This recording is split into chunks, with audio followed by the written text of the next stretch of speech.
"Mother, I'm sorry," he always said with that look of contrition. And then in response to my exasperation, he would smile and say, "Where else would I be but in God's house?" Or, "I have to be about my Abba's business." It made no sense, but he knew how to get to me.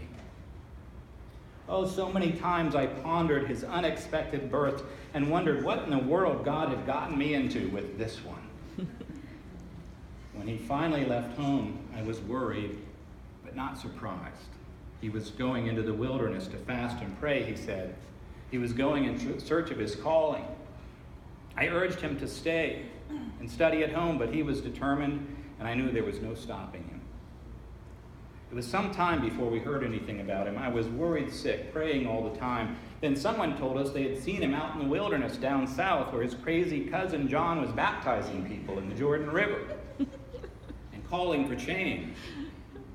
Talk about dangerous. That sent a chill down my spine. Any kind of public disturbance could put a target on his back. He might as well be a zealot as far as the Romans were concerned.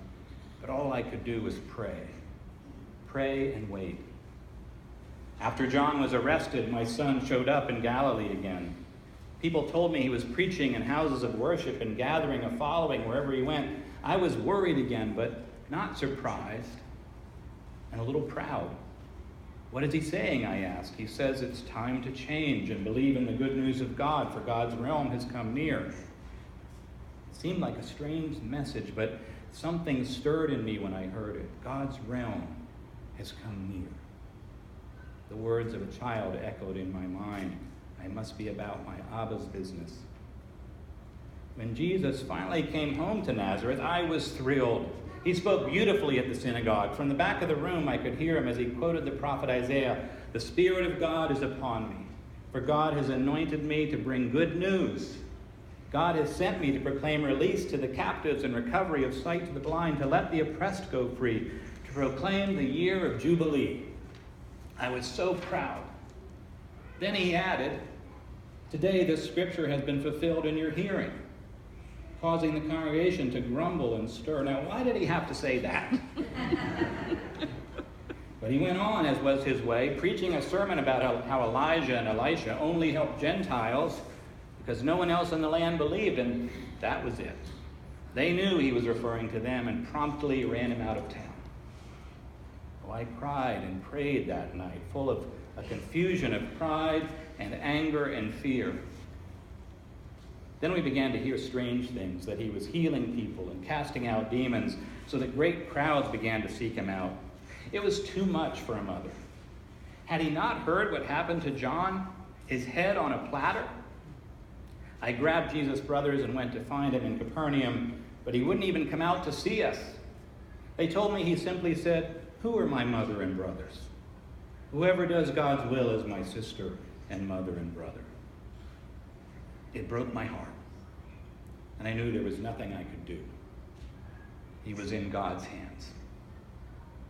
Reports about him continued from time to time. His touch, they said, was healing. His words gave hope. He spoke about God in a way that people had never heard before, rejecting the idea of revenge and calling for love, even love of enemies.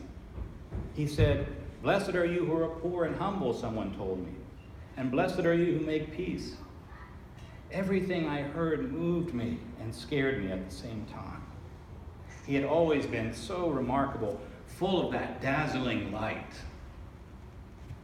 All those years before, I had no idea what I was saying when I said yes to God, but I began to wonder if my child, Jesus, might be God's long-awaited yes to us. Well, you already know what happened during those terrible days in Jerusalem. I was there when they took my beloved son and executed him. All I could say then was no, no, God, no. But it was out of my hands. Of course, you also know that the end was not exactly the end, or you wouldn't be here. His followers said he still moved among them.